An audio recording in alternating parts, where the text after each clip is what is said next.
ప్రత్యేకంగా 91వ కీర్తన చదువుకుందాం పిల్లరా. మహోన్నతుని చాటున నివసించేవాడే సర్వశక్తిని నీడలో విశ్రమించేవాడు. మహోన్నతుని చాటున నివసించేవాడే సర్వశక్తిని నీడలో విశ్రమించేవాడు. ఆయనే నాకు ఆశ్రయము, నా కోట, నేను నమ్ముకున్న నా దేవుడని నేను యెహోవాని గురించి చెప్పుచున్నాను. ఆయనే నాకు ఆశ్రయము, నా కోట, నేను నమ్ముకున్న నా దేవుడని నేను యెహోవాని గురించి చెప్పుచున్నాను. వేటకాని ఊరిలో నుండి ఆయన నిన్ను విడిపించును, నాశనకరమైన తెగులు రాకుండా నిన్ను రక్షించును. వేటకాని ఊరిలో నుండి ఆయన నిన్ను విడిపించు, నాశనకరమైన తెగులు రాకుండా నేను రక్షించును. ఆయన తన రెక్కలతో నిన్ను కప్పును, ఆయన రెక్కల క్రింద నీకు ఆశ్రయం కలుగును. ఆయన సత్యము కేడమును డాలునై ఉన్నది. ఆయన తన రెక్కలతో నిన్ను కప్పును, ఆయన రెక్కల కింద నీకు ఆశ్రయం కలుగును. ఆయన సత్యము కేడమును డాలునై ఉన్నది.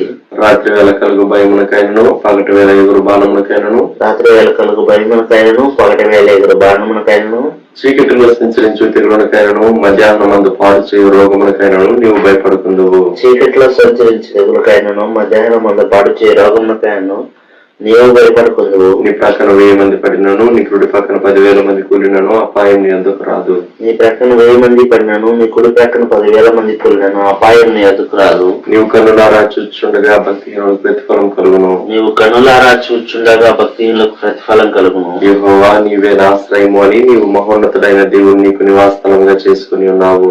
యెహోవా నీవే నా ఆశ్రయము అని నీవు మహోన్నతుడైన దేవుని నీకు నివాసస్థలముగా చేసుకుని ఉన్నావు. నీకు అపాయమేమీ రాదు, ఏ తెగులును నీ గుడారం సమీపించదు. నీకు అపాయమేమీ రాదు, ఏ తెగులును నీ గుడారము సమీపించదు. నీ మార్గములన్నిటిలో నిన్ను కాపాడుటకు ఆయన నిన్ను గురించి తన దూతలకు ఆజ్ఞాపించును. నీ మార్గములన్నిటిలో నిన్ను కాపాడుటకు ఆయన నిన్ను గురించి తన దూతలకు ఆజ్ఞాపించును. నీ పాదములకు రాయి తగలకుండా వారు నిన్ను తమ చేతుల మీద ఎత్తి పట్టుకుందరు. నీ పాదములకు రాయి తగలకుండా వారిని తమ చేతుల మీద ఎత్తి పట్టుకుందరు. నీవు సింహములను నాగపామును త్రొక్కెదవు, కొదమ సింహములను భుజంగములను అనగదొక్కెదవు. నీవు సింహములను నాగపామును త్రొక్కెదవు, కొదమ సింహములను భుజంగమును అనగదొక్కెదవు. అతడు నన్ను ప్రేమించున్నాడు గనుక నేను అతన్ని తప్పించదను, అతడు నా నామం ఎరిగిన వాడు గనుక నేను అతని కనపరచదను. అతడు నన్ను ప్రేమించుచున్నాడు గనక నేను అతను తప్పించదను, అతడు నా నామం ఎరిగిన వాడు గనక నేను అతని కనపరచదను. అతడు నాకు మొరపెట్టగా నేను అతనికి ఉత్తరం ఇచ్చదను, శ్రమలో నేను అతనికి తోడై ఉండేదను, అతను విడిపించి అతని గొప్ప చేసేదను.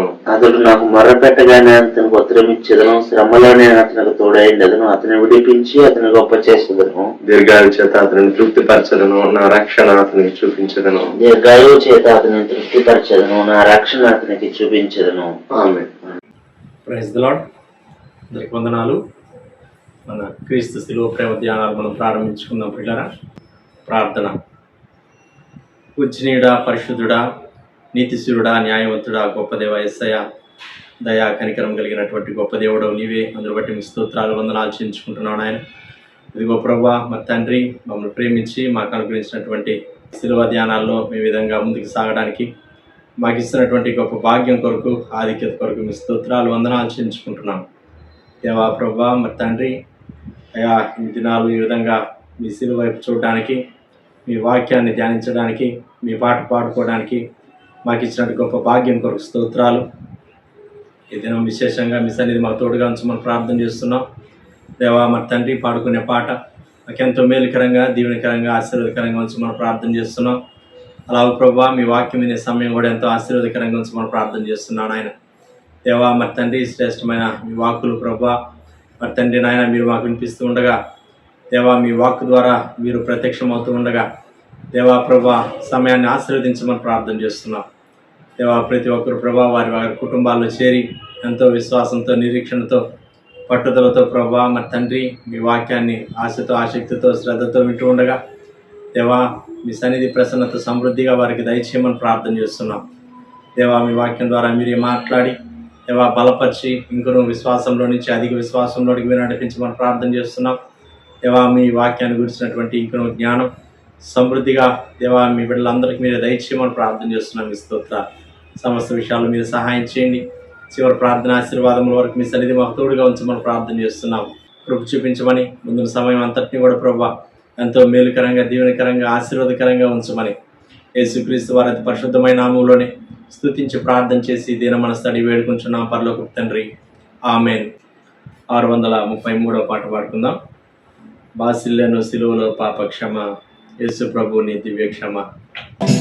వాసిల్లెను సిలువలో పాప క్షమా యేసు ప్రభు నీ దివ్య క్షమా వాసిల్లెను సిలువలో పాప క్షమా కలువరిలో నా పాపము పొంచి సిలువకు నిన్ను ఆహుతి చేసే కలువరిలో నా పాపము పొంచి సిలువకు నిన్ను ఆహుతి చేసే కలుషహరా కరుణించితివి కలుషహరా కరుణించితివి వాసిల్లెను సిలువలో పాప క్షమా యేసు ప్రభు నీ దివ్య క్షమా వాసిల్లెను సిలువలో పాప క్షమా ఈ మరణపు వేదన వృధ కాదు నామది నీ వేదనలో మునిగెను నీ మరణపు వేదన వృధ కాదు నామది నీ వేదనలో మునిగెను క్షేమము కలిగెను హృదయములో క్షేమము కలిగెను హృదయములో వాసిల్లెను సిలువలో పాప క్షమా యేసు ప్రభు నీ దివ్య క్షమా వాసిల్లెను సిలువలో పాప క్షమా. పిల్లరా ఈ సమయంలో ఉన్న దేవుని వాక్యం విందాం. దైవజనులు ప్రభుదాస్ అంకుల్ గారు వచ్చి మనకు దేవుని వాక్యాన్ని అందిస్తారు. ప్రియమైనటువంటి వారలారా, ఈ దినం దేవుని గ్రంథంలో నుండి బేతేలు నుండి బేత్కారు వరకు అనేటటువంటి అంశం మనం ధ్యానం చేయబోతూ ఉన్నాం. బేతేలు దగ్గర ఒక రాయి నిలువబెట్టబడింది. అలాగే బేత్కారు ప్రాంతంలో ఎబెనెజర్ అనే సహాయపు రాయి కూడా నిలువబెట్టబడింది. ఈ రెండు విషయాలను గురించి మనము మాట్లాడుకోబోతూ ఉన్నాం. ఆదికాండ గ్రంథం 28వ అధ్యాయం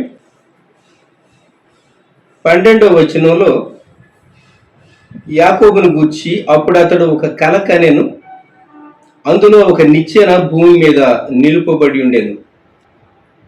18వ వచనం, తెల్లవారినప్పుడు యాకోబు లేచి తాను తలగడగా చేసుకున్న రాయి తీసి దాన్ని స్తంభముగా నిలిపి దాని కొన మీద నూనె పోసాను, మరియు అతడు ఆ స్థలమునకు బేతేలను పేరు పెట్టాడు.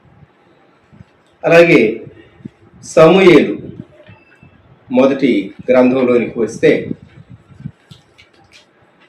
సమూయేలు మొదటి గ్రంథంలో 7వ అధ్యాయం 11-12 వచనాలు.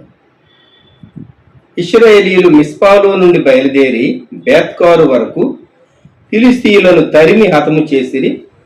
అప్పుడు సమూయేలు ఒక రాయి తీసి మిస్పాకును షేనుకును మధ్య దానిని నిలిపి, ఇంతవరకు యెహోవా మనకు సహాయం చేసినని చెప్పి దానికి ఎబెనెజరు అను పేరు పెట్టారు.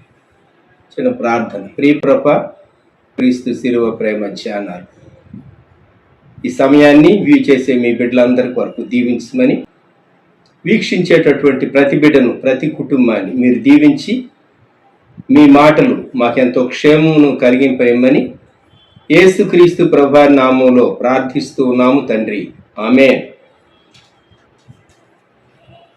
ప్రియమైనటువంటి వారలారా, మనము ఆదికాండ గ్రంథంలో 28వ అధ్యాయం యాకోబును చూస్తూ ఉన్నాం. యాకోబును చూచినప్పుడు యాకోబు జీవితంలో తాను లోకరీతిగా చాలా చురుకైనటువంటి వాడుగా, యుక్తి కలిగినటువంటి వాడుగా, జ్ఞానం కలిగినటువంటి వాడుగా ఉన్నాడు. అయితే అది తను కష్టాల్లోనికి తీసుకుని వెళ్ళింది. గమనించండి, కొన్ని మార్లు తమ జ్ఞానము, తమ యుక్తి తమకు చాలా సహాయకరం అవుతుంది అనుకుంటారు, కానీ అల్టిమేట్గా వాళ్ళు ట్రబుల్స్లో ల్యాండ్ అవుతారు. ఇక్కడ జాకబ్కు అటువంటి పరిస్థితే సంభవించింది. మోసంతో అన్నకు రావాల్సినటువంటి దీవెనలు పొందినటువంటి తాను అన్న కోపం చల్లారే వరకు ప్రాణభయంతో పారిపోవలసి వస్తూ ఉన్నది. యాకోబును పద్దనరాముకు పంపిస్తూ ఉన్నారు. ఇంకా చెప్పాలి అంటే మరి తన తల్లి ఏమని చెప్తూ ఉన్నదంటే, నీవు నా సహోదరుని దగ్గరకు వెళ్ళు, లాబాను దగ్గరకు వెళ్ళు, పద్దనరాముకు వెళ్ళు, నీ అన్న కోపం తీరే వరకు అని పంపిస్తూ ఉన్నారు. మానవుడు అనుకుంటాడు, నా తెలివితో, నా జ్ఞానంతో, నా యుక్తితో నేను దీవెన కొట్టేయగలను అనుకుంటాడు. దీవెనిచ్చేది దేవుడు. మన అతి తెలివి, అతి జ్ఞానంతో, యుక్తితో, మోసంతో మనం దీవెనలు సంపాదించుకోవాలని ఒకవేళ మనం చూచినా అది నిజమైన దీవెనగా ఉంటుందా? అది నిలుస్తుందా? దానిని దీవెనని చెప్పగలమా? ఆ వ్యక్తి తీసుకున్నటువంటి నిర్ణయాలు, చేసేటటువంటి పనులను బట్టి దాని పర్యవసానం ఎలాగుంటుంది? ఇప్పుడు తాను భయముతో పారిపోతూ ఉన్నాడు. 28వ అధ్యాయం 10వ వచనం, యాకోబు బెయేర్షెబా నుండి బయలుదేరి హారాను వైపు వెళ్ళొచ్చు. హారాను ఏ స్థలం? అది మనం జ్ఞాపకం చేసుకుంటే, దేవుడు అబ్రహామును పిలిచినప్పుడు అబ్రహాము తన తండ్రితో కూడా బయలుదేరి వచ్చి కనానుకు రావాలి. మధ్యలో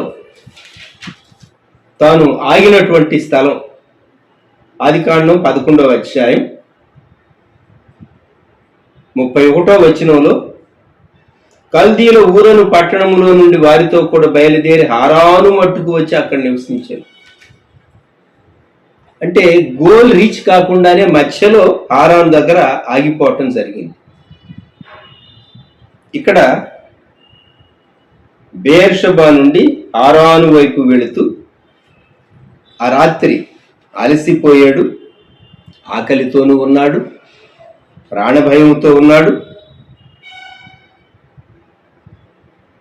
ఇంకో ప్రక్క అలసటను బట్టి నిద్ర వస్తుంది. కొన్నిసార్లు ఆకలి ఉంటే నిద్ర రాదు కొందరు. ఆకలి ఉన్నది కానీ ఆకలి కంటే ప్రయాణ బడలిక, ప్రాణభయంతో ఎక్కడ ఒకవేళ ఏశావు తరిమి పరిగెత్తుకొని వచ్చి తనకు కీడు చేస్తాడు అనేటటువంటి భయం తన మనసులో వెన్నాడుతూ ఉంటుండగా తాను అలసినటువంటి వాడై నిద్రపోవటానికి ఒక రాతిని తలగడగా చేసుకున్నాడని 11వ వచనం. ఒక చోట చేరి ప్రొద్దు గురుకినందున అక్కడ ఆ రాత్రి నిలిచిపోయి ఆ చోటి రాళ్లలో ఒకటి తీసుకొని తనకు తలగడగా చేసుకొని అక్కడ పండుకొని. తెలుగులో ఒక సామెత ఉన్నది, ఆకలి రుచి ఎరుగదు, నిద్ర సుఖం ఎరుగదు అని. భయంకరంగా నిద్ర వస్తూ ఉంది.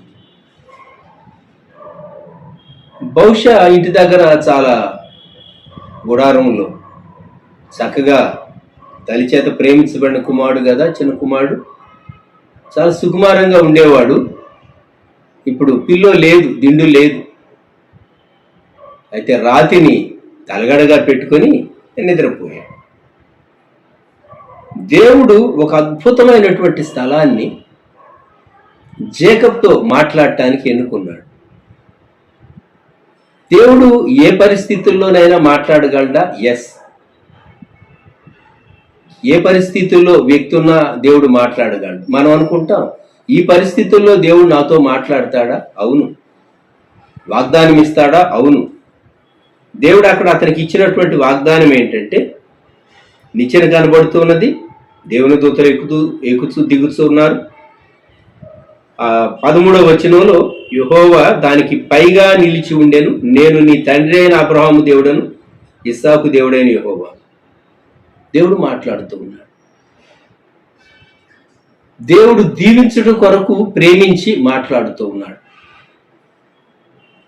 అలాగే దేవుడు అబ్రహామును పిలిచినటువంటి దేవుడు.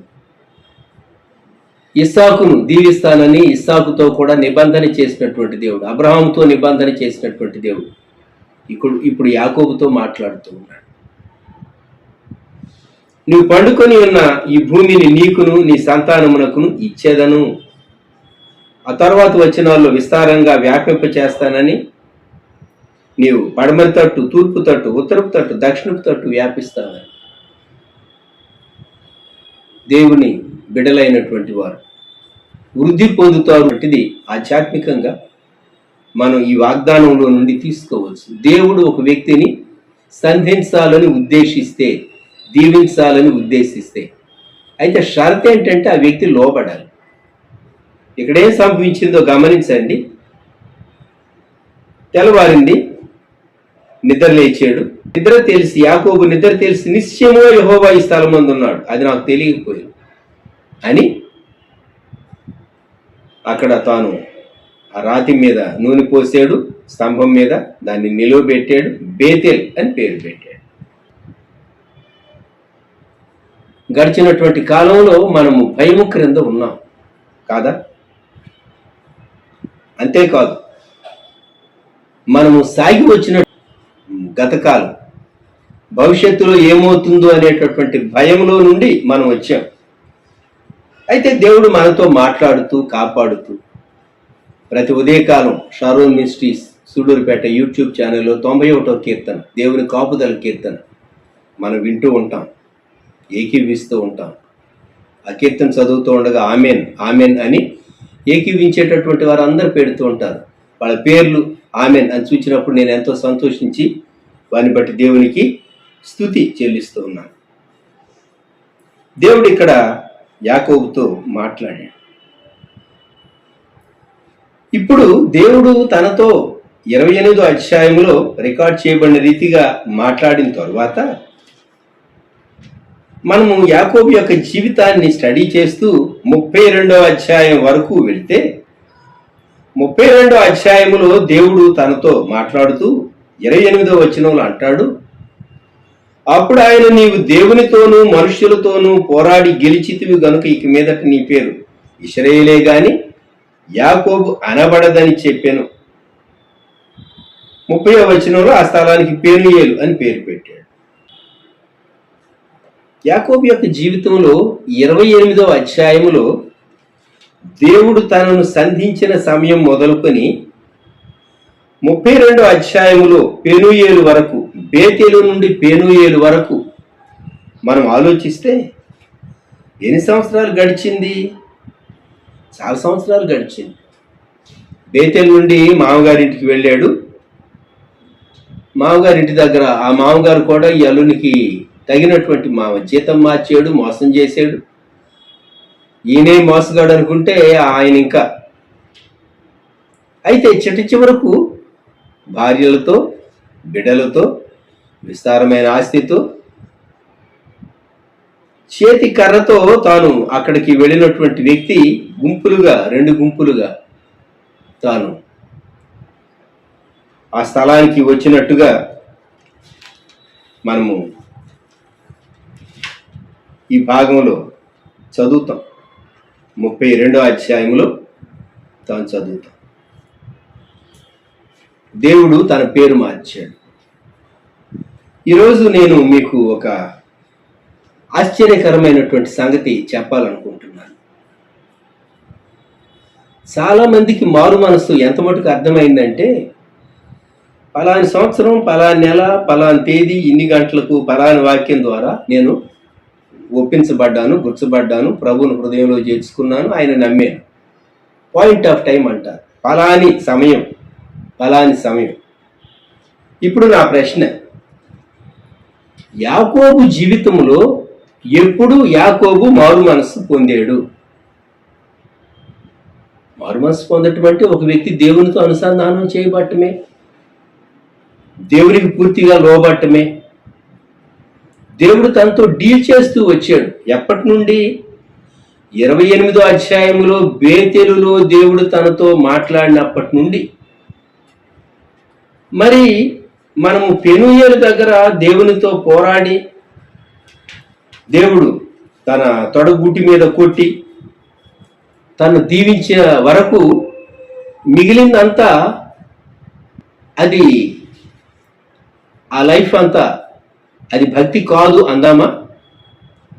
కొంతేమో లోకం ఉన్నది, కొంత దేవుని భయం ఉన్నది. అతడు దేవుని చేత సరిచేయబడుతూ వచ్చాడు. అది మనం గ్రహించవలసినటువంటి సత్యం. కొన్ని దశాబ్దాలు, ఎందుకంటే తనకు భార్యలు అలాగూ బిడ్డలు కలిగి వారందరితో విస్తారమైనటువంటి ఆస్తితో తాను తిరిగి వచ్చాడు కదా. మారు మనసును గూర్చి చాలా మందికి అర్థమైన కాన్సెప్ట్ ఏంటంటే పాయింట్ ఆఫ్ టైం కాన్సెప్ట్ అర్థమైంది, పీరియడ్ ఆఫ్ టైం కాన్సెప్ట్ అర్థం కాలేదు. కొంతమంది జీవితంలో దేవుడు ఆ వ్యక్తిని సంధించిన సమయం మొదలుకొని, దేవుడు మాట్లాడగానే మారు మనసు పొందినట్టు కాస్తుమా? యాకోబు పొందాడా? పొందల. మామగారి దగ్గరికి వెళ్ళాడు, అక్కడ కూడా ఈయన ట్రిక్స్ వాడలేదా? మామగారు ఈయన మీద ట్రిక్స్ వాడాడు, ఈయన కూడాను ఆయన మీద ఆ మందలను తన మందలుగా చేసుకోవడానికి ట్రిక్స్ వాడాడు. అవన్నీ చూస్తాం మనం.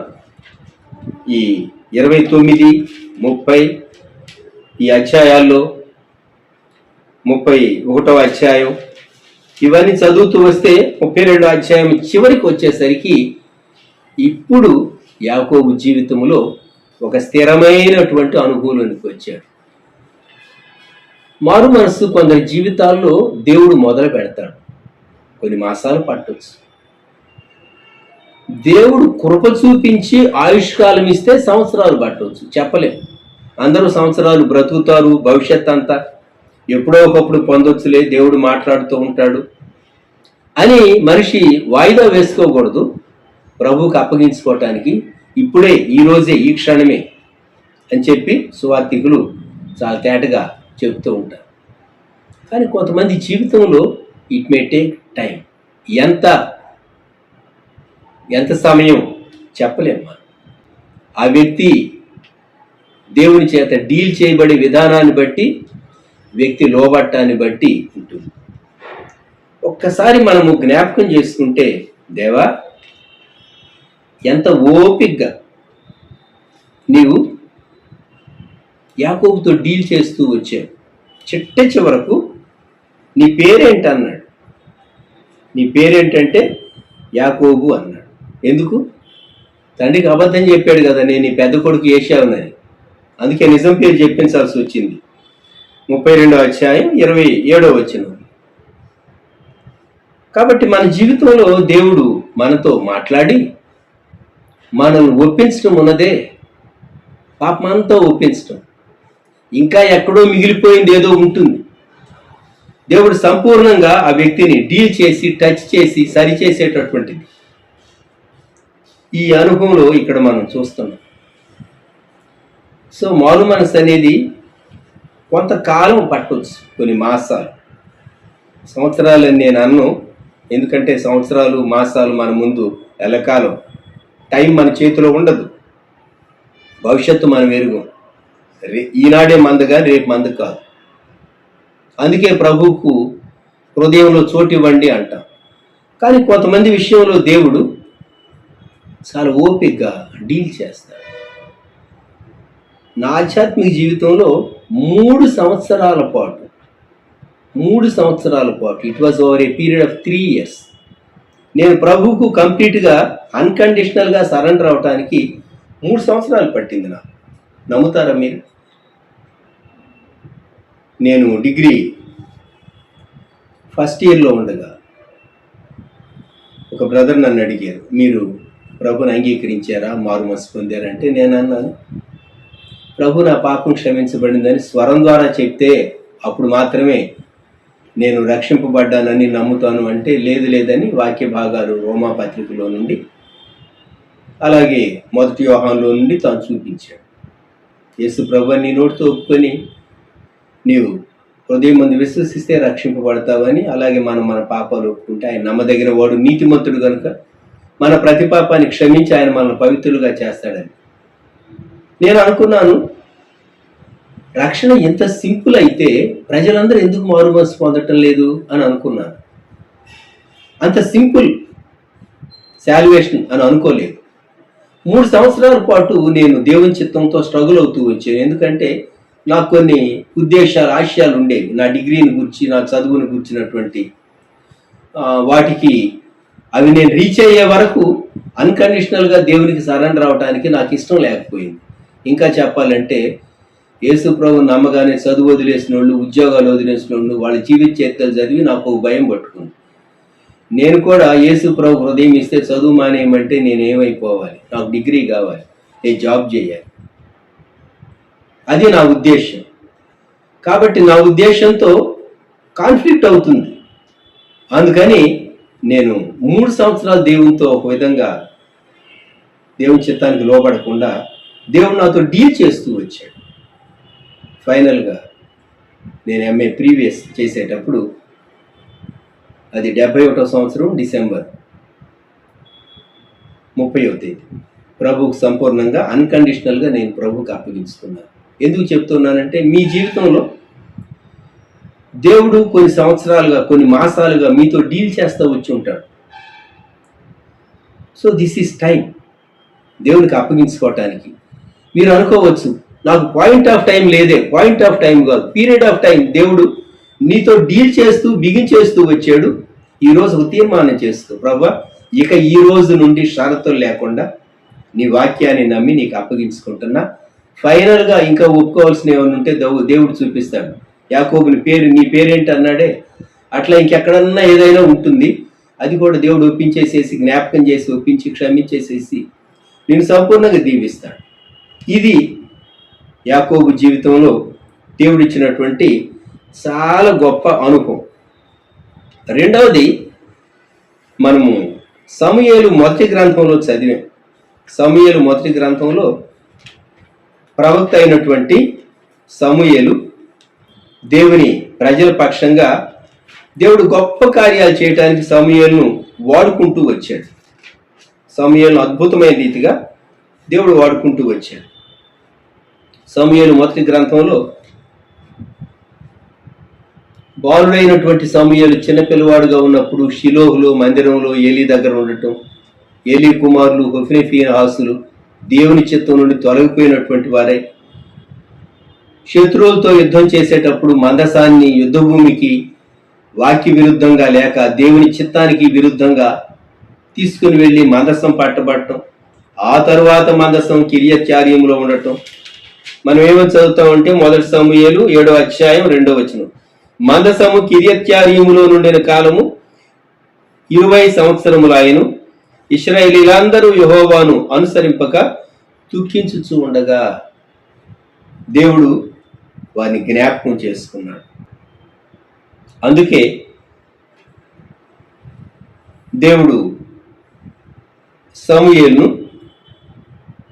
ప్రేరేపించి సమూయేలు ద్వారా చెప్పించాడు.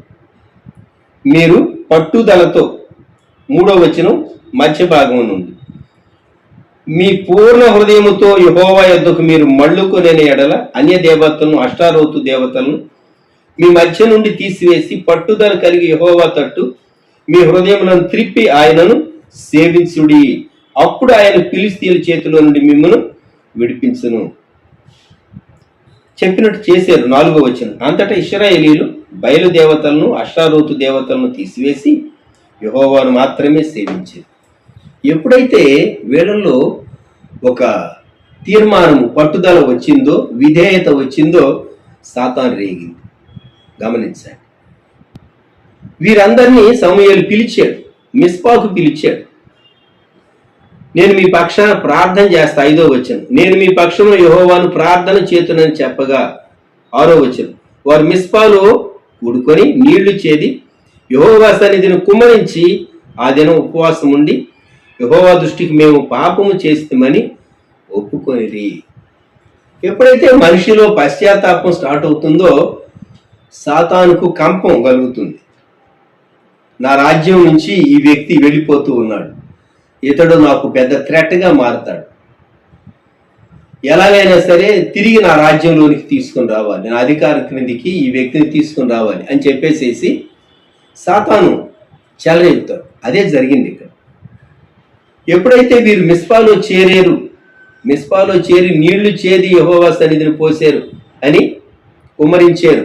అంటే వాళ్ళ హృదయాలను నీరులాగా కుమ్మరించారు. కన్నీటి ప్రార్థన చేశారు, పశ్చాత్తాప ప్రార్థన చేశారు. ఒప్పుకుంటూ ఉన్నారు. వ్యక్తులుగా, కుటుంబాలుగా, దేవుని జనాంగంగా ఒక నేషనల్ రివైవల్ స్టార్ట్ అయింది. మిస్పాలో అది స్టార్ట్ అయింది. ఎప్పుడైతే ఫిలిస్తీయులకు ఈ సంగతి తెలిసిందో, ఇశ్రాయేలీలు మిస్పాలో కూడి ఉన్నారు అని ఫిలిస్తీయులు వినినప్పుడు ఫిలిస్తీయుల సర్దారులు ఇశ్రాయేలీల మీదికి వచ్చిరి. వీరు చాలా మిలిటరీ స్ట్రాటజీ తెలిసినటువంటి వారు, డబ్బున్నవారు, వీరు చాలా యుద్ధ నిపుణత కలిగినటువంటి వారు. ఈ సర్దార్లు, ఫిలిస్తీయుల సర్దార్లు, వీరు ఇశ్రాయేలీల మీద యుద్ధం చేయటానికి వచ్చారు. వారు కబురు చేశారు సమూయేలుకు, ఏమని? మన దేవుడైన యెహోవాను ఫిలిస్తీయుల చేతిలో నుండి మనల్ని రక్షించినట్లుగా మా కొరకు ఆయనను ప్రార్థన చేయటం మానవద్దని సమూయేలు వద్ద మనవి చేసింది. ఇప్పుడు సమూయేలు బలి అర్పించాడు, సర్వాంగ బలి అర్పించాడు, ప్రార్థన చేశాడు. 9వ వచనం, యెహోవా అతని ప్రార్థన అంగీకరించెను. ఎప్పుడైతే నీ జీవితంలో రివైవల్ స్టార్ట్ అవుతుందో, సాతాను కూడా తన దాడిని ఉధృతం చేస్తుంది. ఆ తర్వాత వచనం చూడండి, 10వ వచనం, సమూయేలు దహన బలి అర్పించుచుండగా ఫిలిస్తీయులు యుద్ధము చేయుటకై ఇశ్రాయేలీల మీదికి వచ్చిరి. ఇప్పుడే రావాలా? కొన్ని మార్లు సాతాను నీ జీవితాన్ని నువ్వు సరి చేసుకునేటప్పుడు నీ మీద దాడి చేస్తూ ఉంటాడు, బాగా దాడి చేస్తాడు. అంతకు మునుపు కంటే శోధనలు ఎక్కువ అవుతాయి. నువ్వు బాగా ప్రార్థన చేసుకున్న రోజే ఎక్కువ శోధన వస్తూ ఉంటుంది. కొన్ని మార్లు నీకు ఆశ్చర్యం అనిపిస్తుంది, ఇదేంటి ఎక్కువ ప్రార్థన చేసుకున్నాను, ఎక్కువ వాక్యం చదువుకున్నాను, అయినా ఈరోజు నాకు శోధన ఎక్కువగా కనబడుతుంది. ఫిలిస్తీయులు దాడి చేస్తున్నారు అన్నమాట ఇశ్రాయేలీయుల మీద. అయితే దేవుడు చేసిన కార్యం ఏంటంటే, అయితే యెహోవా ఆ దినమున ఫిలిస్తీయుల మీద మెండుగా ఉరుములు ఉరిమించి వారిని తారుమారు చేయగా వారు ఇశ్రాయేలీయుల చేత ఓడిపోయిరి. దేవుడు చేసేటటువంటి యుద్ధం. ప్రకృతి వీరికి సహకరించింది. ఉరుములు అంటే ఉరుములు, మెరుపులు ఇవన్నీ వచ్చినాయి. భయంకరమైనటువంటి ఉరుములు. కన్ఫ్యూజన్ వచ్చేసేసింది. ఇక వారు ఇశ్రాయేలీలతో మనం యుద్ధం చేయలేము, వీరి దేవుడు మనతో యుద్ధం చేస్తూ ఉన్నాడు అర్థమైపోయింది. నీతో దేవుడు ఉంటే లోకానికి కూడా అది కనబడుతుంది. నువ్వు భయపడనక్కర్లేదు. మేము కొద్ది మందివి, మా శత్రువు యొక్క బలం చాలా ఎక్కువ ఉన్నది అని చెప్పేసేసి నువ్వు భయపడనక్కర్లేదు సుమా. దేవుడు నీతో ఉన్నాడు. నీవు ప్లస్ దేవుడు.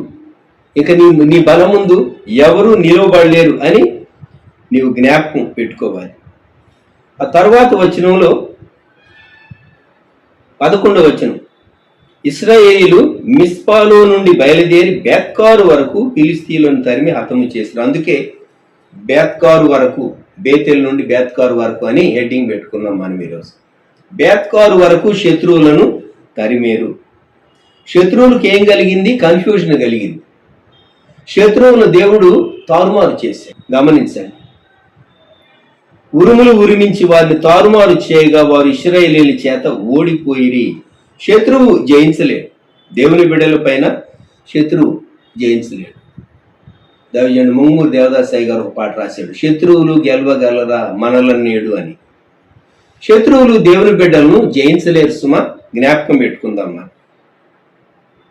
మనమే గెలుస్తాం. మిస్పా అనేటటువంటి ఆ స్థలానికి ఒక విధంగా మనం ఏం చెప్పొచ్చు అంటే, కన్నీటితో ప్రార్థించినటువంటి స్థలం, prayer, confession, A place of confession అని చెప్పొచ్చు. అదే బేత్కారు అనేటటువంటి పదానికి అర్థం ఏంటంటే, మరి ప్యాస్చర్, పచ్చిక బయళ్ళు అనేటటువంటి అర్థం ఉన్నది. దేవుడు నీవు ఎప్పుడైతే ప్రార్థనలో కన్నీటితో దేవుని సన్నిధిలో ఆయన వైపు చూస్తావో, వాక్యం యొక్క పచ్చిక, వాగ్దానముల పచ్చిక దేవుడు అనుగ్రహించి నిన్ను బలపరుస్తాడు. తన వాక్య వాగ్దానంతో నిన్ను స్థిరపరుస్తాడు. అప్పుడు 12వ వచనంలో సమూయేలు రాయి తీసి మిస్పాకును షేనుకును మధ్య దానిని నిలిపి, ఇంతవరకు యెహోవా మనకు సహాయం చేసిందని చెప్పి దానికి ఎబెనెజరు అని పేరు పెట్టారు, సహాయపు రాయి. సహాయపడాలి. ప్రియమైన వారలారా, దేవుడు తన ప్రజల పక్షంగా తోడయుండి సహాయం చేశాడు. ఇప్పుడు బేతేలు ఎక్కడున్నది అంటే అది బెయేర్షెబాకు హారానుకు మధ్యలో ఉన్నది కదా.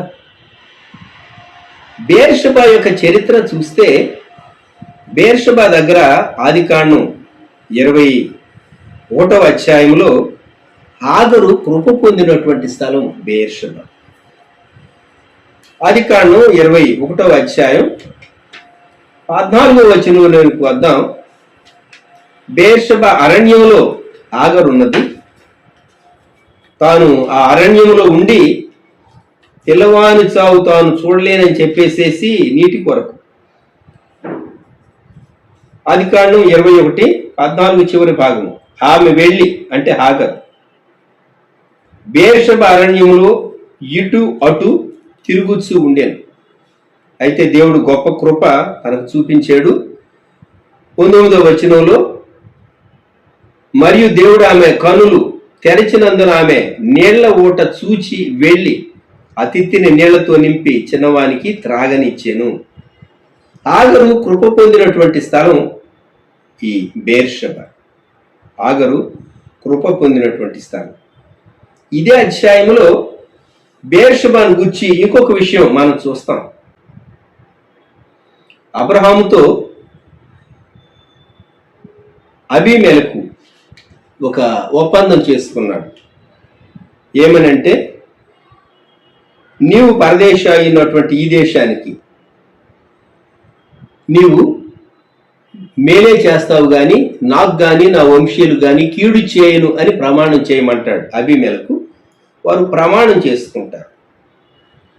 అది బెయేర్షెబాలో జరిగింది. ఇప్పుడు బేతెలు ఎక్కడ ఉన్నది అంటే బెయేర్షెబాకు హారానుకు మధ్య ఉన్నది. గుర్తుంచుకోనండి. ఇప్పుడు ఆదికాండం 21వ అధ్యాయంలో 31వ వచనం, అక్కడ వారిద్దరు అట్లు ప్రమాణం చేసుకున్నందున ఆ చోటు బెయేర్షెబా అనబడిన సాక్ష్యార్థమైన బావి. సాక్ష్యార్థమైనటువంటి బావి అబ్రహాము తవ్వించాడు. వాళ్ళు ఒక ఒప్పందం చేసుకున్నారు. అది బెయేర్షెబా. ఇప్పుడు బెయేర్షెబా దగ్గర హారాను, బెయేర్షెబా హారాను ఈ రెండిటి మధ్య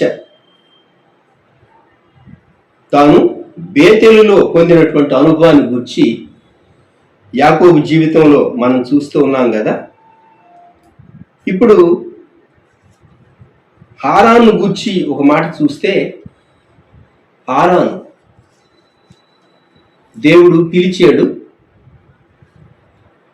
అబ్రహాము తన తండ్రితో పాటు వచ్చి హారానులో కొంతకాలము నివసించాడు అని మనం 11వ అధ్యాయంలో 31వ వచనంలో ఇంతకు మునుపు హారాను మట్టుకు వచ్చి అక్కడ నివసించాను అంటే డెస్టినేషన్ రీచ్ కాక మునుపు మధ్యలో ఒక ప్లేస్లో ఆగాడు. మన జీవితంలో బేతెల్ అనుభవం మనల్ని ఏం చేస్తుందంటే బెయేర్షెబాకు హారానుకు మధ్య మన యాత్రలో మనల్ని బలపరుస్తుంది. మనము బెయేర్షెబా అనుభవంలో నుండి సాగిపోవాల్సి వస్తుంది. మన చుట్టూ ఉండేటటువంటి వారికి మనం కీడు చేయం, వారు మనం కీడు చేయకూడదు. అలాగే దేవుడు మనల్ని పిలిచినటువంటి చోటు వరకు సాగి వెళ్ళాలి మనం. అందుకొరకు మధ్యలో మజిలి ఈ బేతెల్. అలాగే ఎబెనెజరును గూర్చి, సహాయపు రాయిని గూర్చి, బేత్కారును గూర్చి మనం మాట్లాడుకున్నాం కదా. దేవుడు తన జనాంగం పట్ల ఆసక్తి కలిగి ఉన్నాడు. ఎప్పుడైతే తన ప్రజలు పశ్చాత్తాపడి ప్రార్థించడం మొదలు పెడతారో ఓ గొప్ప రివైవల్ దేవుడు తీసుకుని వస్తాడు. ఈరోజు షారూన్ పక్షంగా, సుళ్ళూరుపేట మందిర పక్షంగా దేవుడు ఎలాగూ గొప్ప కృప చూపించాడో నేను జ్ఞాపకం చేయాలి అని అనుకుంటూ ఉన్నాను. ఇక్కడ నుండి నేను కుటుంబంగా గుంటూరు, ఆ తర్వాత మెట్పల్లి, తర్వాత హైదరాబాద్ వెళ్ళిన తర్వాత నేను పీరియాడికల్గా వస్తూ ఉన్నప్పటికీ పరిచర్యలో ఒక ప్రత్యేకమైనటువంటి స్థానంలో ఉండి అన్నిటినీ డైరెక్ట్ చేసేటటువంటి కంప్లీట్ కాంప్రిహెన్సివ్ మినిస్ట్రీ జరగలేదు. వారంలో సహోదరుల మీటింగ్ జరిగేది. ఒక 5 మంది వచ్చేవాళ్ళు, 10 మంది వస్తే చాలా ఎక్కువ మంది వచ్చినట్టు. విజ్ఞాపన మరి ఎప్పుడు జరిగేదో కరెక్ట్గా నాకు తెలియదు. యూత్ మీటింగ్ మాత్రం ఒకటి జరిగేదని తెలుసు. ఇక ఇంతకు మించి పెద్దగా మీటింగ్స్ ఉండేవి కావు. రెండవది, అందరూ దాదాపు ఉద్యోగస్తులే కాబట్టి ఆదివారం పరిచయకు వెళతారు కనుక ఒకప్పుడు బుధవారం బోధకుల మీటింగ్ ఉండే, తర్వాత కొంతకాలానికి అది వైండప్ అయిపోయిందిలేండి. ఆ తర్వాత స్త్రీలకు ఒక మీటింగు, యవనస్తులకు ఒక మీటింగ్ మాత్రం ఉంటూ వచ్చినాయి. ఈవెంట్స్ మాత్రం జరిగేవి. కొంతమంది సహోదరులు బాధ్యత కలిగినటువంటి వారు పుట్టుక దినం, స్తుతి కూటం, లేకుంటే ఒక పెళ్ళి, లేకుంటే ఒక మరణం, ఒక మెమోరియల్ డే, ఇటువంటి ఈవెంట్స్ మాత్రం అన్ని జరుగుతూ ఉండేవి. ఎవరు వెళ్ళాలో నిర్ణయించబడుతూ ఉండేది. ఇన్స్ట్రక్షన్స్, కొంతమంది స్థానికంగా ఉండే వాళ్లకు కొన్ని విషయాల్లో స్వతంత్రత ఉండేది. అన్నీ జరుగుతూ వచ్చినవి. కానీ కాంప్రిహెన్సివ్ మినిస్ట్రీ లేదు సరిగదా, సమృద్ధి అయిన వాక్యం లేదు. ఒకరు వచ్చి తమ ఆధ్యాత్మిక స్థితి చెప్పుకుంటే వారికి సలహా ఇచ్చేటటువంటి వాళ్ళు, సరైన రీతిగా గైడ్ చేసేటటువంటి వాళ్ళు లేరు. ఒక విధంగా విజిటేషన్ విషయం కొరకు నేను ప్లాన్ చేసి ఇద్దరిద్దరు బ్రదర్స్కు అట్లా అప్పగిస్తే కూడా అది అంతగా నడవలేదు. చాలా సంవత్సరాలు సరైనటువంటి ప్యాస్టరల్ కేర్, కాపరిత్వం లేక సంఘం చాలా బలహీనమైనటువంటి పరిస్థితిలో, సంఘం కాదు షారోన్ సహవాసం ఉన్నది. ఒక కారణం, బ్రాంచెస్ కొంచెం విస్తరిస్తూ బ్రాంచెస్ బిల్డింగ్లు కట్టించడం, లేకుంటే బ్రాంచెస్లో సేవ విస్తరించడం, అది కూడా జరుగుతూ వచ్చింది. కానీ మెయిన్ చర్చ్ బలహీనంగానే ఉంటూ వచ్చింది. అయితే 2014 డిసెంబర్ తర్వాత, అంటే గౌతమ్ బిజీ వాళ్ళ మ్యారేజ్ తర్వాత 2015 నుండి ఇక్కడ ఉండవలసి వచ్చింది. పాస్టమ్ గారు 15, 16, 17, 18, 19 నేను హైదరాబాద్ నుండి కంప్లీట్గా షిఫ్ట్ అయ్యే వరకు పాస్టమ్ గారు ఇక్కడే ఉంటూ వచ్చారు. అరుదుగా నెలకొక పర్యాయమో లేక నెలన్నరకు ఒక పర్యాయమో హైదరాబాద్ వచ్చేవాళ్ళు అంతే. నేనే హైదరాబాద్ సూళ్ళూరుపేట ట్రావెల్ చేస్తూ వచ్చేవాడిని. అక్కడ నా బాధ్యతలు కొంత మటుకు నేను నెరవేరుస్తూ వచ్చేవాడిని.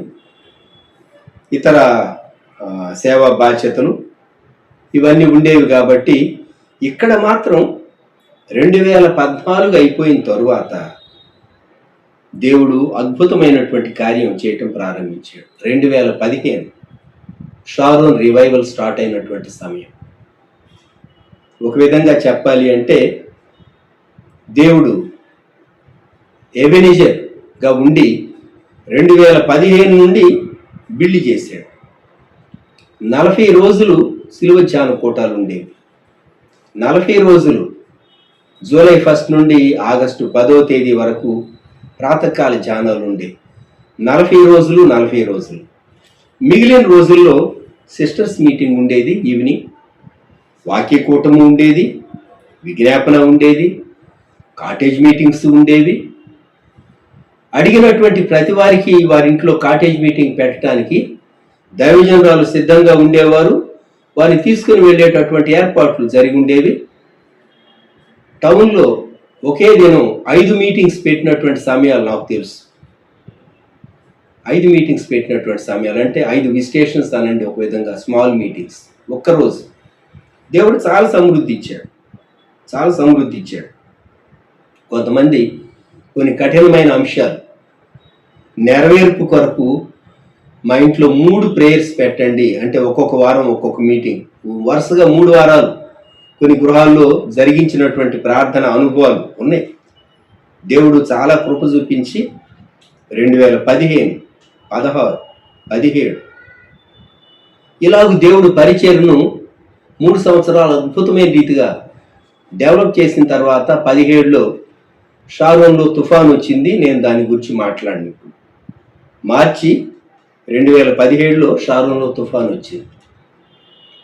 అయితే 17 బ్లాక్ డే ఆఫ్ షారోన్ తర్వాత దేవుడు మరలా పరిచర్యను నూతనపరచడం మొదలుపెట్టాడు. 2019 వచ్చేసరికి కోవిడ్ వచ్చింది. 2020 లాక్డౌన్ కూడా వచ్చేసింది. 2020 లాక్డౌన్ పరిస్థితుల్లో సంఘంగా చేరటానికి లేదు. అంతకుముందు ఎలా ఉండేదంటే అర్లీ మార్నింగ్ ప్రేయర్స్ 5 గంటలకు మనార్పోలూరు నుండి 2 ఆటోల్లో వచ్చేవాళ్ళు, ప్యాక్డ్గా వచ్చేవాళ్ళు, 20 మంది వచ్చేవాళ్ళు. వాళ్ళు 3:30కో లేచి సిద్ధపడి 4:30-4:45 నిలువు మోకాళ్ళ మీద మందిరంలో మోకరించి ప్రేయర్ చేసుకునేవాడు. షార్ బస్ స్టాండ్ నుండి ఒక ఆటో వచ్చేది, అలా సూళ్ళూరు నుండి ఒక ఆటో వచ్చేది. ఇలాగూ టౌన్ యొక్క ఆయా భాగాల నుండి అర్లీ అవర్స్లో మందిరంలోకి వచ్చి మోకరించి వాక్యం బిగిన్ కాకముందే, అంటే ప్రోగ్రామ్ 5 గంటల కమెంట్స్ కాకముందే ప్రార్థన చేసుకునేవాళ్ళు. లాక్డౌన్ ఎప్పుడైతే వచ్చిందో ఏం చేయాలో దిక్కుతో అసలేదు. అయితే దేవుడే ప్రేరేపణ ఇచ్చాడు. మరి రావుల జ్యేష్ఠాస్ వారి తండ్రి గారు సహోదరులు రావుల ప్రసాదరావు గారు, బ్రదర్ మీరు ఈ మీటింగ్స్ యూట్యూబ్లోకి రండి. అప్పుడప్పుడే యూట్యూబ్ కొంచెం పాపులారిటీలోనికి వస్తూ ఉంది. యూట్యూబ్లోనికి మీరు పరిచయంలోనికి వస్తే మంచిది అని వారు కూడా ఎంకరేజ్ చేశారు.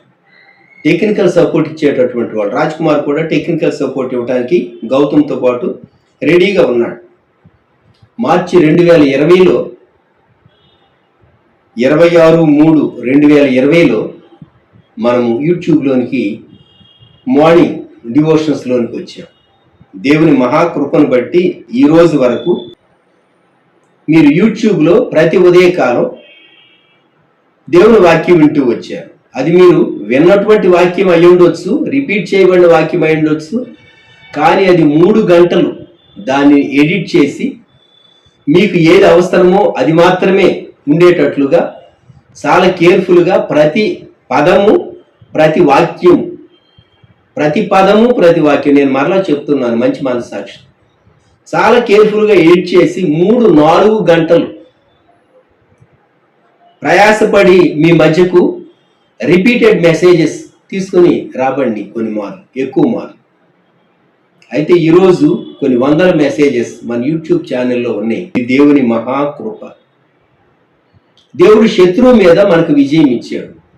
అక్కడెక్కడో సమూయేలు కాలంలో ఫిలిస్తీన్లు వచ్చారట, ఇశ్రాయేలీలు వారు దేవుని తట్టు చూచారట, మిస్పాలో నీళ్లు చేది యెహోవా సన్నిధిని కుమ్మరించారట, దేవుడు శత్రువులను ఓడించాడట, తారుమారు చేశాడట.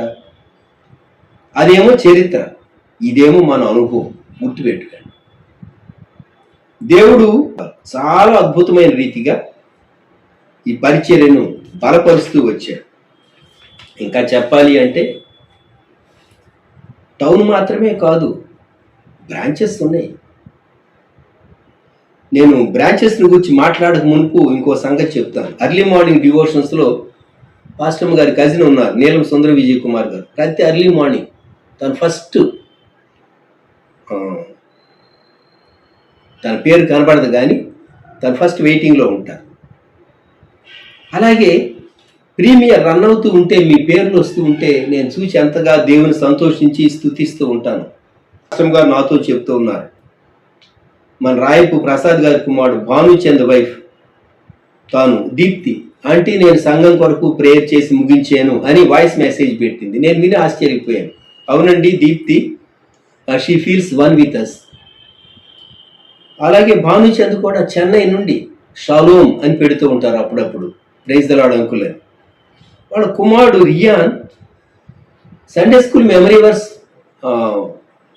తాను వాయిస్ మెసేజ్ పెడుతూ ఉంటారు, కంటెక్ట్ చేసింది.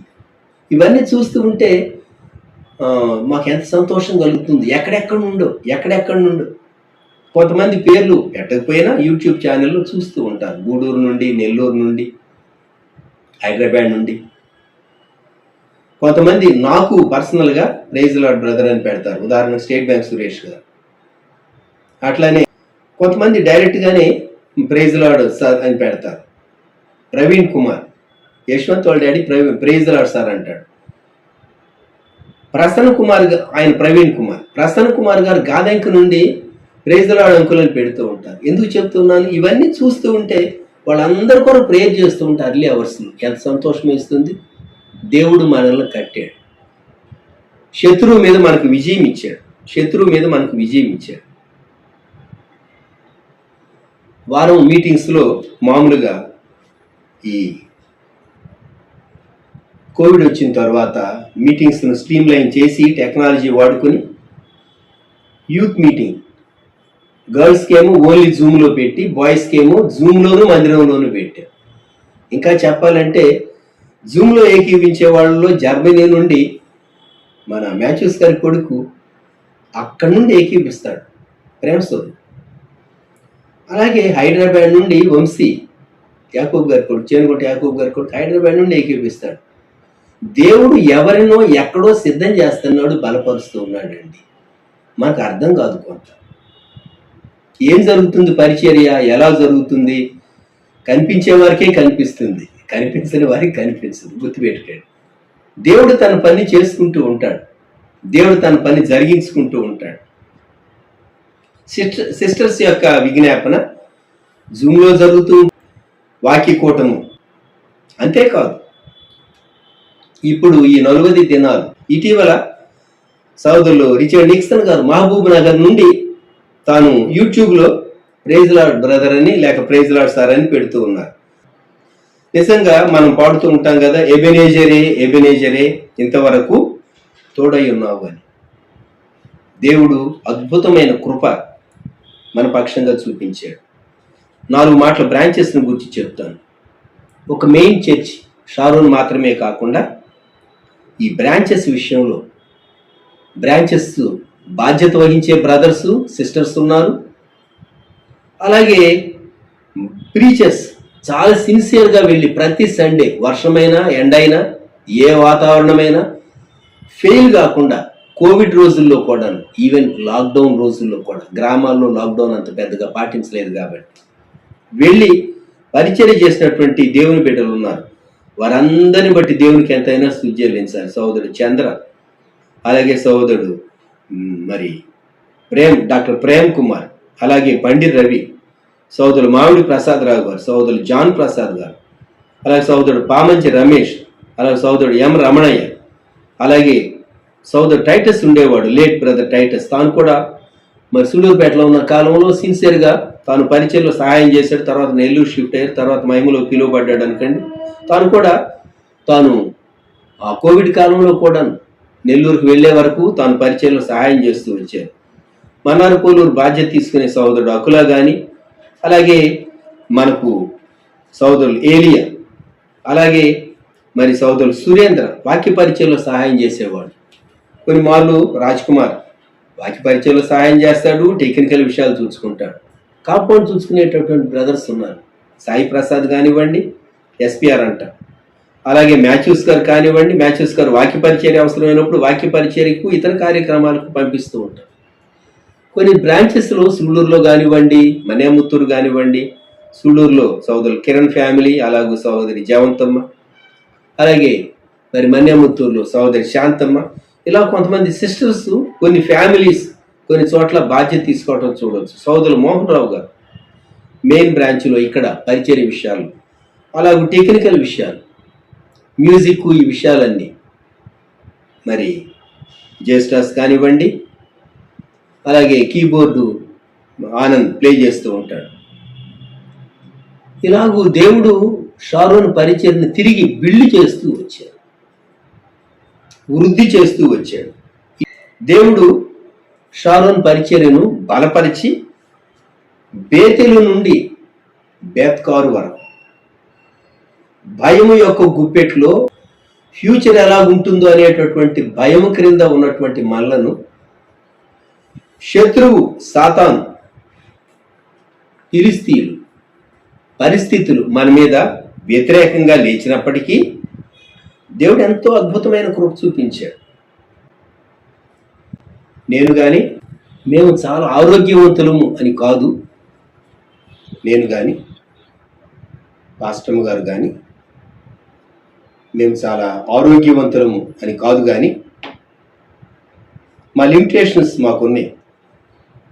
అయినా దేవుడు చాలా కృప చూపించి మా పక్షంగా దేవుడు చాలా సహాయం చేశాడు.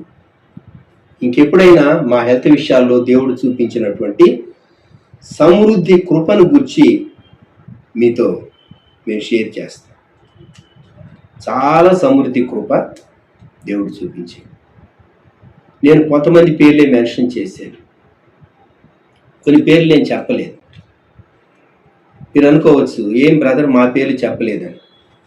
వచ్చే వారంలో పరిచర్యలో బ్రాంచెస్కి వెళుతూ సహాయం చేసినటువంటి సహోదరులు మీతో వాక్యం షేర్ చేసుకోబోతున్నారు. వారికి సమయం ఇవ్వబడబోతుంది. దయచేసి జ్ఞాపకం పెట్టుకోండి. దేవుడు ఎంతో గొప్ప కృప చూపించి నేను దీవిస్తాను అని చెప్పినటువంటి మన ప్రభు, మనల్ని ఆశీర్వదిస్తానని యేసుక్రీస్తు ప్రభు నందు మనల్ని ఏర్పరచుకున్నటువంటి ప్రభు తన మహాకృపను బట్టి ఇంత మటుకు మనల్ని నడిపించాడు, మనల్ని బలపరిచాడు, శత్రువు సాతాను ఓడించాడు, తన కృప మన పక్షంగా చూపించాడు. దేవునికి స్తుతి చెల్లిద్దామా? ప్రార్థన చేసుకుందాం. తలలు వంచండి. ప్రేమగల మా తండ్రి, పరిశుద్ధ ప్రభువా, గొప్ప రక్షక, మహోన్నతుడా, సజీవుడా, గనుడా, మీకు వందనములు, స్తుతులు, స్తోత్రములు సమర్పిస్తూ ఉన్నాం. బేతేలు నుండి బేత్కారు అనుభవం వరకు తండ్రి, వ్యక్తిగతంగా యాకోబు వెళ్ళినటువంటి అనుభవం, అలాగూ సమూయేలు దేవుని ప్రజలైన ఇశ్రాయేలీలతో ఫిలిస్తీయుల పైన విజయం సాధించినటువంటి అనుభవం, ఈ రెండు అనుభవాల గురించి మీరు మాకు జ్ఞాపకం చేసినందుకు స్తోత్రాలు. మేము కూడా గత కాలంలో భయంలో మేము ఉన్నాం, ఎన్నో లిమిటేషన్స్ మధ్య మేము ఉన్నాం. దేవా, మా హెల్త్ విషయాల్లో ఎంతో ఎఫెక్ట్ అయినటువంటి వారు, అలాగే తండ్రి ఎన్నో విషయాల్లో లిమిటేషన్స్ మధ్య సాగినటువంటి వారు, మీరు ఎంత మటుకు మాకు తోడేయండి. షారోన్ యూట్యూబ్ పరిచర్య మేము దాన్ని జరిగించడానికి ప్రతి ఉదయకాలం ప్రీమియర్ షారోన్ మినిస్ట్రీ సూళ్ళూరుపేట అది రన్ అవటానికి కూడా మీరు చూపించిన కృపకు స్తోత్రాలు.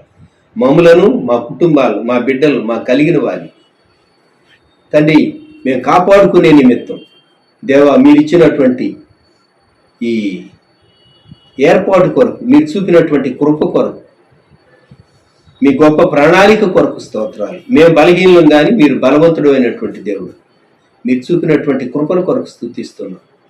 ఈ దినం మానవ అందుబాటులో విత్తబడిన వాక్యానికి నీరు కట్టి ఫలింపచేయండి. యూట్యూబ్ పరిచర్యలో ప్రభు మీరు మాకు సహాయం చేసిన విధానాన్ని బట్టి మరొకసారి సాగిలపడి స్తుతి చెల్లిస్తున్నాం. వ్యూ చేస్తున్నటువంటి బిడ్డలను, కుటుంబాలను దీవించండి. ఈ షారోన్ పరిచర్యలో మీరు తోడేండి నడిపించుతున్న విధానాన్ని బట్టి మీకే హృదయపూర్వక స్తుతి చెల్లిస్తూ వీక్షిస్తూ ఉన్నారు, తర్వాత సమయంలో వీక్షించబోతున్నారు, వారందరినీ ఆశీర్వదించుము, దీవించు, తోడైండుము, బలపరచు. యేసుక్రీస్తు ప్రభువారి శ్రేష్టమైన నామములో వేడుచున్నాం తండ్రి, ఆమేన్. మన ప్రభువైన యేసుక్రీస్తు వారి కృపా, దేవుని ప్రేమ, పరిశుద్ధాత్మని అన్యోన్య సహవాసం సదాకాలం మనకు తోడై ఉండును గాక. ఆమేన్. మీకు అందరికీ ప్రభు నామములో వందనాలు.